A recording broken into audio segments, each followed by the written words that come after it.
Recording. And we are recording. Hi, welcome to the I've decided I'm going to call it Deep Weekend Reflections Jammies Edition. And Lauren, yes, you know I love me some jammies. I am hard pressed to get out of my jammies. I love my jammies. I think I did a breakfast, an online breakfast with a friend back east. This afternoon. It was brunch. I believe I was in my pajamas until 3 o'clock today. Yes.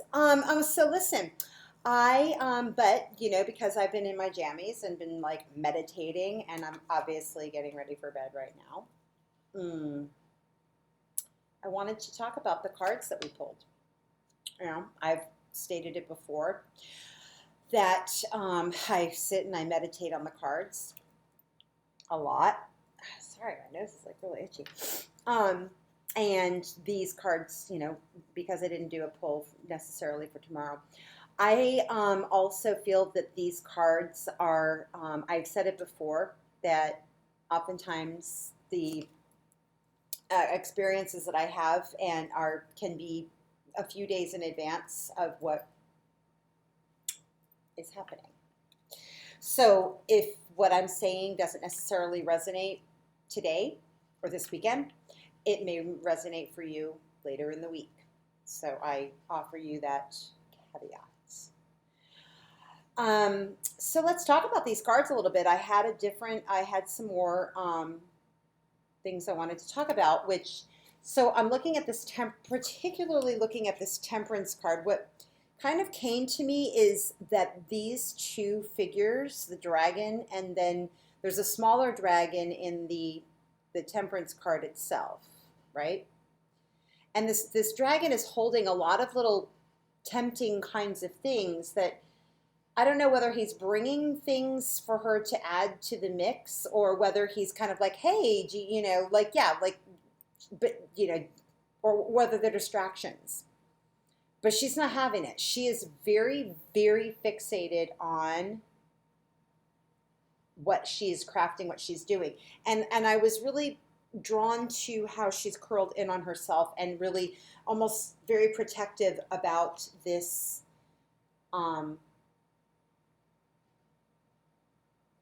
this thing that something she's creating that's from herself, it's almost part of herself, part of her being. And what's coming into what she's making is also, there's almost an equal balance of what is coming in and what is going out. You see, almost the colors are almost done in equal measure.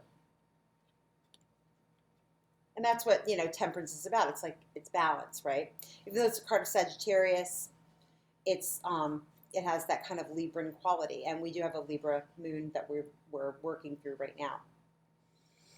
Now, the Four of Pentacles that we were working with, again, this dragon has selected one particular coin. So normally in a Four of Pentacles card, and if you remember in the deck that we were working with in the Crystal Visions deck, we had that kind of elfin creature girl, like weirdly balanced in the tree, and she, super awkward, and she was trying to hold on to, she had all of the pentacles, but she barely had a grip. This is a very different feel. This is a Four of Pentacles where, although there is one pentacle balanced on this dragon's tail, the other two are kind of off to the side, and this dragon doesn't seem overly concerned about that. So in a very similar to what our angel fairy type gal here in Temperance is doing, whereas, there's more of a momentum and more of a motion going on, this obvious, intermingling of energies happening here. This dragon has something very precious that he is not, it's not interested in letting it go at all. And it's not paying attention either to any of these outside energies. So I just wanted to talk about that for a little bit, bring that to our attention. The other thing I wanted to talk about was this vignette, which, it actually came out this way. It came out, no, I'll get it right. We have the Ten of Wands woman who is, obviously overburdened to the point of not being even able to extricate herself from her tremendous responsibility. She's completely identified with this, although what I saw was I see her as looking up and looking at me like, I really would, I don't mind carrying this, but it is really too much. And I would love somebody to help me out with this. This is a person who doesn't know how to state their needs in a situation as well. This is that part. Remember I talked at the end of the video about the 50% thing? This is somebody who's doing more than 50% of the relationship, to the point where, there's nobody in this picture who's going to help her, because she's doing the 100. So how can anybody come in and help her with that? So we have to change the way we do things, right? It's great to be this responsible and want to really show up to the things that we value, to the things that we value, to the things that we value. The heart of the matter. Remember that Three of Swords thing we kind of talked about yesterday too? That's great. That is very admirable trait. But if it leaves you in isolation to the point where it's draining the life force out of you, she's become, there's nothing green and lush about her. She's brown and she's drowning. We have to learn a new way of being, a new way of speaking our needs. We need to get curious. We need to look at what the situation is. We need to look at what we need to put down. We need to find a new way of doing things. That's why the Page of Pentacles is here. Kind of have to start fresh. Maybe not completely fresh, We have a lot of wisdom to bring to bear on any situation. But we have to come at this as students, the beginner's mind. Yes, the owl is here. We have wisdom. We have things that we can bring to this, but we kind of need to put that down. We need to put that down. What kind of thoughts, what kind of old ways of thinking do we need to put down? So I saw this too as these two together. Being like I said, going back to school, being of a higher mind. What entranced me about this card is this difference between the very obvious difference between this kind of person on the ground who's crouched, who's, in the low kind of, definitely has a low vibe kind of quality.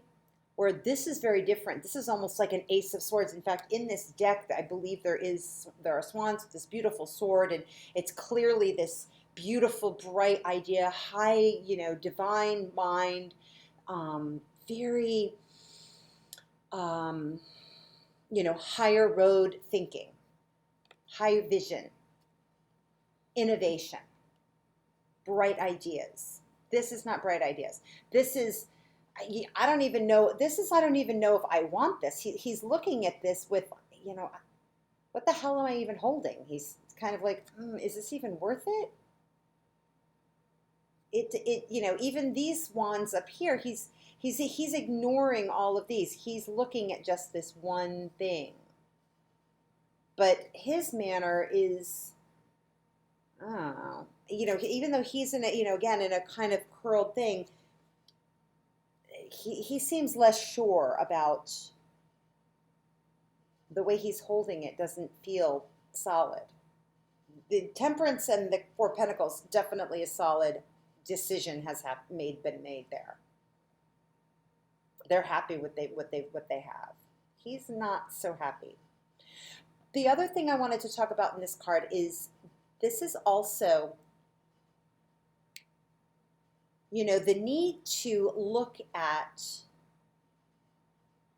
and integrate the lower parts of ourselves, all parts of, and everything in between, to get to this high mind. So we have these higher aspirations, and then these lower sort of thought patterns that don't seem to work, but we're still kind of holding on to them anyway.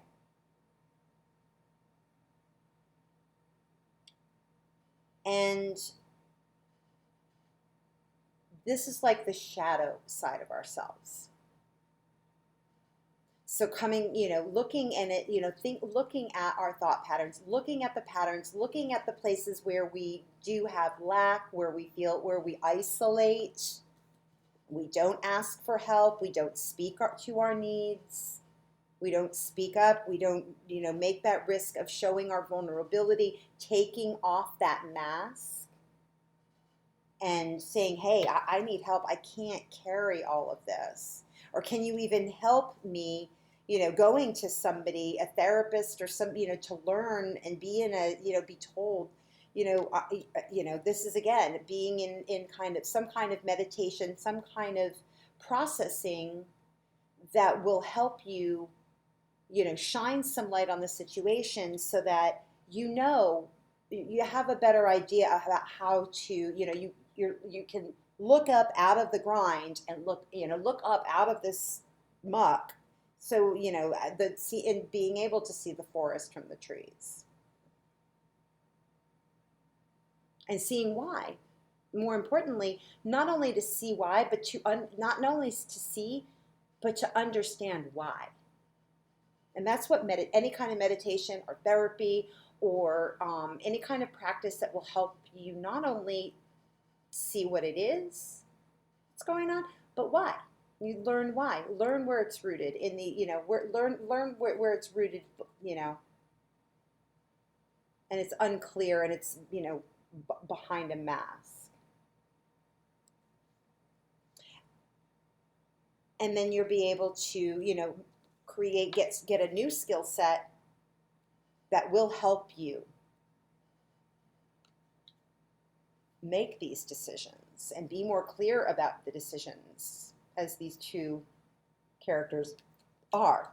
And not only that, so then the bottom of the deck was, sorry, all my crystals, I've been making a crystal grid all day. So it helps us come out, and the reason why I'm also thinking about this more and in these terms is because in the Five of Swords, this was in reverse. So this is again like now the thought patterns are no longer conflicting. Like you've turned the whole thing upside down, so that way you're looking at things differently. You're looking at the thoughts differently, but it's also it's the conflicts aren't as strong as if it were an upright position. Remember, this is a conflict of philosophy, thinking, again, isolation, not being, thoughts, your thought process is not being accepted. Now we're in the upside down. So it's like, it might be all in your head that these are, that also in the reverse would indicate that the thought processes that have been operating really aren't fitting. They don't even apply anymore. Right? And when that happens, then we are in this place of magic. We are in this place of emotional stability and in a place where the things are coming up to serve you, and you're creating your environment because your emotions, you understand and can work through and feel the entirety of the emotions without them being the Tower moment, which came at the bottom. And this is like the burning down of this house that this Ten of Wands lady is carrying.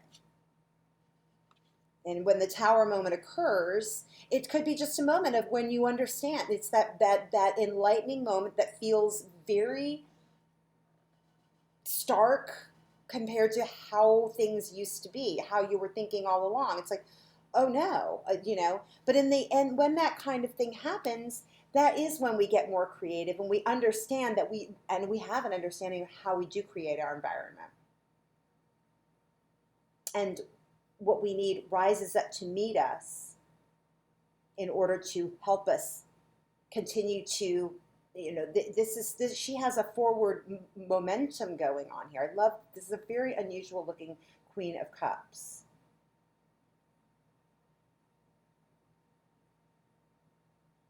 She's calling in whatever she needs, and she's not working hard. She's looking over here. Hey you, and everybody wants to be where this lady is.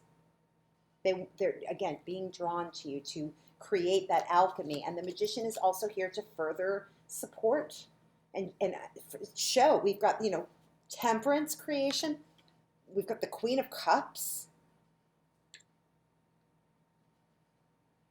Her spirit is calling in.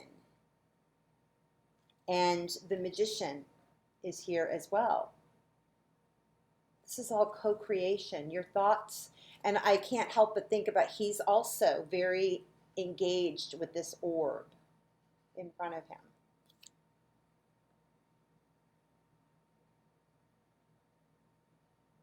Each of these characters has a focus.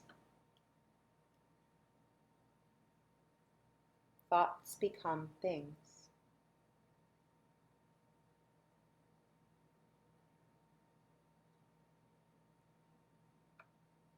So,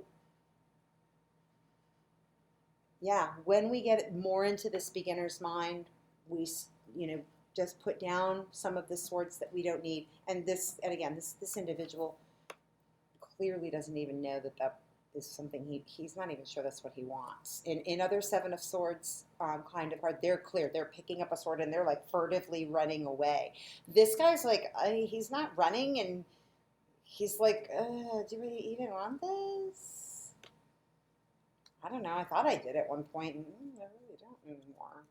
Not really sure.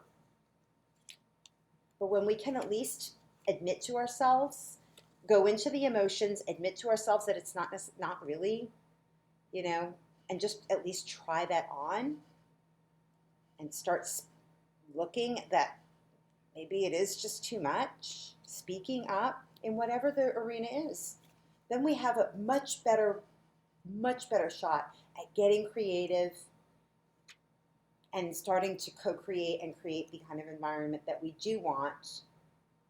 And we feel much more in control. But this is maybe not the Emperor card, but it's the kind of magic that leads to becoming an Emperor.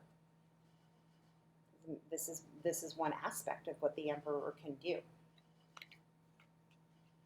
So those were just some more additional thoughts that I had on the cards for the weekend. So weekend, little deeper thoughts, Jammie edition. Enjoy. I will be back tomorrow evening to do the Monday reading. And again, this is probably an overtone for the week, so see how this turns out. This like I said, I can be a few days in advance on things, so see how that flows for you. All right, I love you. If you have any questions or comments, please leave them in the descriptions below, or whatever, the comments. Like, share, subscribe. If you want your own private reading, my name is, just email me at my name, Lisa, Lisa, .loring, LORING, @gmail.com. All right, I love you. Have a great one.